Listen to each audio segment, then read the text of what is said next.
What is an illuminated manuscript and what makes them so interesting? Instead of just the text, the pages include detailed borders and images done with gold leaf and various colored paints. Though various Islamic societies also practiced this art, Europe had the longest and probably the most highly developed tradition of illuminating manuscripts. The manuscripts could be made from several different animal skins. These include the most common, such as calf, vellum, sheep, or goat skin. The vellum or parchment making process alone would take several days, depending on the desired thinness. The process started with the fur being loosened by a solution of lime. After it was loosened, it was removed. The skins would then be scraped and stretched over a few days until it reached the desired thickness. Once the parchment has been fully prepared, the writing portion can begin. The paper first gets ruled. This could be done with lead point or colored ink to keep the writing even and clean looking. The writing was then done with a quill pen that was made from the feathers of either a swan or a goose. The end of the feather was cut to form the writing nib. A slit cut into the middle of the nib allowed the ink to flow smoothly to the tip of the pen.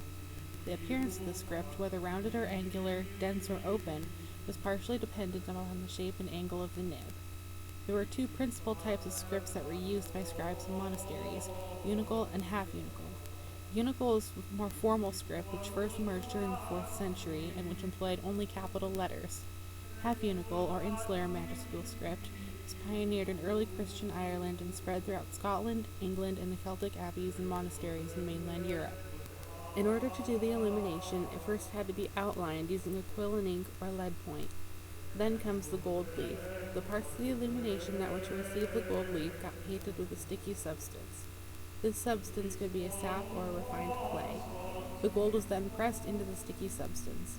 Lastly, the paints were applied. Tempera paint would be used for this. It was made by mixing pigment with egg, and the lighter colors were usually applied to the page first.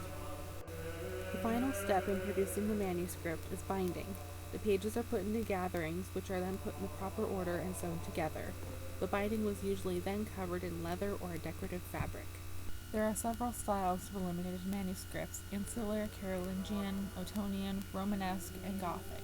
The first is insular. This term refers to manuscripts that were produced in monastic centers around the 7th and 8th centuries in the British Isles.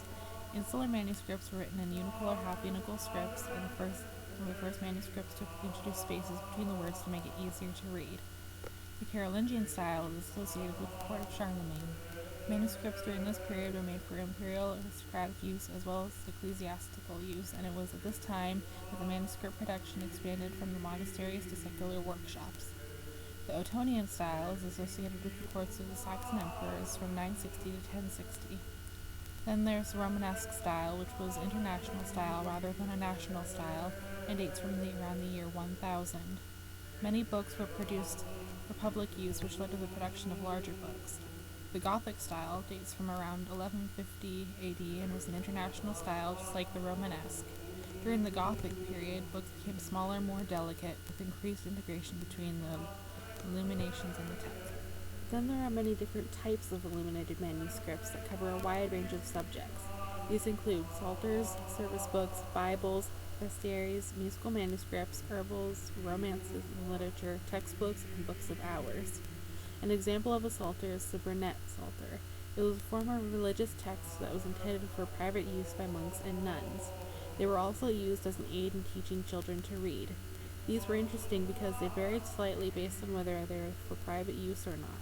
If they were created for private use, then they contained other texts, prayers chosen by the person commissioning the volume. Then there are service books. These were books containing the various prayers, readings, chants, and instructions for the conduct of Mass. Eventually, these were combined into a single volume known as the Missal. Then there's books of hours, which were the most popular books in the late Middle Ages. The Book of Hours has evolved as a specific form by the end of the 13th century, and by the 14th century it has replaced the Psalter as the principal text for private devotion. Bestiaries were popular during the 12th and 13th centuries. They were full of illustrations, descriptions, and stories about a wide range of both real and imaginary creatures. One example book would be the Aberdeen Bestiary. Then there are musical manuscripts. Choir books contained the words and music for the parts of the church service that were sung. Musical manuscripts were generally large, so a number of people could follow from one book. Herbals were a type that dealt with the medical and culinary properties of plants, and the later ones were illustrated. Then there are the ones dealing with romances and literature. The writings of Dante, Petrarch, Chaucer, and others were produced in manuscript form and were often accompanied by illuminations. Then there are textbooks. These covered topics like astronomy, logic, medicine, and grammar. These books were produced in several sizes and for a wide range of budgets, and they became more widely available from the 12th century. Lastly, there is what probably is first type thought of when discussing something like illuminated manuscripts, and that's Bibles. Many of the most famous early manuscripts were gospel books, which combine the accounts of the life of Christ into one volume. Complete Bibles were also produced, in which case the contents usually occupied several volumes, since a book made of parchment or vellum was quite bulky. The making of illuminated manuscripts is a fascinating process, and it is amazing to think about just how many types and styles of illuminated manuscripts there are. It is also amazing to look at how well several of these manuscripts have been preserved over time. They contain some of the most well preserved examples of medieval painting. This is due to the fact that the bindings help protect them, and the books were easier to store than other things. It is great that they are still so well preserved so that we can continue to appreciate them and the work that went into them now and hopefully well into the future. Finis voluntas